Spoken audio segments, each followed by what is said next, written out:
Once upon a time, along the Mediterranean Sea, lived Poseidon and his family. Poseidon had 10 daughters: Aquata, Adrena, Arista, Athena, Adela, Alana, Anna, Andrea, Ariana. But his favorite was the youngest, Ariel. Ariel and her family have roamed the oceans for centuries. Mermaids live for hundreds of years. Her family and the other schools of mermaids were becoming increasingly upset with the amount of pollution and garbage floating around in the oceans. The pollution disrupted their way of life, depleted their food source, and dirtied the waters that they called home. On Ariel's 200th birthday, she was discussing with her sisters the damage the abundance of plastics and chemicals has had on her beloved home. While they were talking, a cargo ship carrying tons and tons of oil sailed by, leaving a trail of litter in its wake. Ariel and her sisters decided it was time to act. Ariel and her family are in charge of the Mediterranean Underwater Forensics, or MUF. They try to use their skills both on land and in the water. Mermaids have the ability to shed their tail and use two legs on occasion. They gathered all the trash and plastic that both left behind and hurled it back on the ship. They crept up on the ship and used their charm, allure, and magical music to convince the captain and shipmen to turn back around and attempt to convince their employers, BP, to stop offshore drilling and work to prevent pollution. The mermaids sung to the sailors in a high-pitched and humming melody. This tone put the sailors right to sleep. The music worked as a way to disable the sailors through the specific chords the mermaids sung. The song the mermaids would sing would put the sailors asleep for long enough for the mermaids to turn the ship around. In the trail of waste being left by the ship, the mermaids were able to determine that the ship was using dangerous chemicals to burn their waste.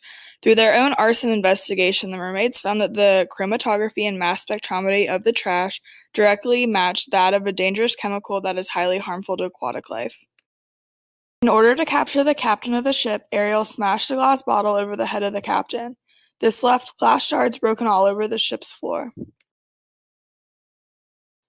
The mermaids thought nothing of this, however, this would come back to haunt them. Following the investigation of the fingerprints, the investigator found the glass all over the floor of the ship. These glass pieces were turned into the lab to determine what caused the glass to break. After investigation, it was determined the glass had been smashed against a large object when it broke, the object being the sailor's head. As returned to the shore, the spell of the mermaids had worn off. They became angry and couldn't remember why they had sailed half their trip just to turn around. Their boss was furious and the sailors needed an excuse. They claimed pirates attempted to steal the oil in their ship to prevent losing their jobs. The falsehood launched a full-on criminal investigation. Investigators found strange fingerprints all over the ship, belonging to Ariel and her sisters. These fingerprints did not follow the loop, whirl, or arch patterns of the average human being. They were a light green color that sparkled in the right light and were made up of single shapes such as sea turtles, crabs, etc.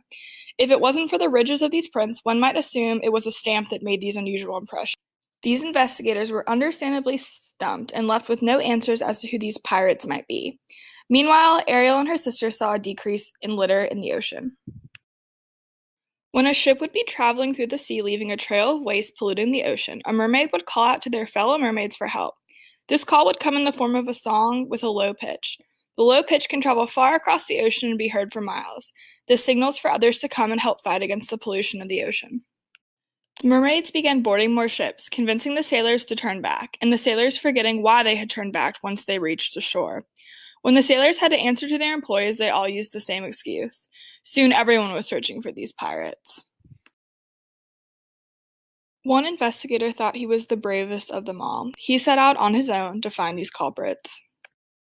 Miles into the ocean, he was approached by the mermaids. He realized they were only trying to protect their home. He went back to the shore and explained to everyone there was only miscommunication and no foul play. The ocean became much cleaner and the pollution came to a halt. Ariel and her family worked with humans to clean the oceans and to live in harmony. And they all lived happily ever after.